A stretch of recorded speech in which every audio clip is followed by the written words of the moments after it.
bahay nyo? Dito ako nakatira. Akala ko mayaman ka. Eh, ano kasi, para magustuhan mo talaga. Sinungaling ka pala eh. Ginawa ko lang May naman yun kotse ka, tapos ganito bahay nyo? yung pinakita ko sa'yo. Pinapila ko lang talaga. Sinungaling ka pala eh. Pinagkulit kita sa boyfriend ko. Alam mo Ano naman ba? ginawa Huwag kahawakan. Sinungaling ka Ginawa eh. ko lang naman yun kasi gusto talaga kita, mahal kita. Pinagpalit ko yung boyfriend ko sa'yo. Kasi akala ko mas mayaman ka. Tapos ganito yung bahay nyo? Ano ba? Sorry na, ginawa ko lang naman yun kasi Sinungaling mo mahal naman kita pala eh, di ba? Sinungaling ka. Ano ba? Layuan mo nga ako?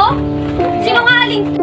Ano ba? Ano ba sinungaling mo talaga? Tingnan mo ako. Sinungaling ka! Sinungaling ka! Sinungaling ka! Ayun o.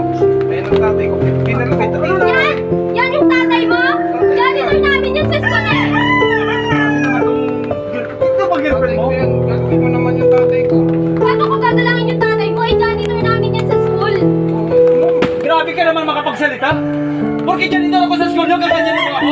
Pati anak ko papastusin mo? Ha? Bakit? Ano ba pinagmamalaki mo? Ha? Gagawin yung tatay ko.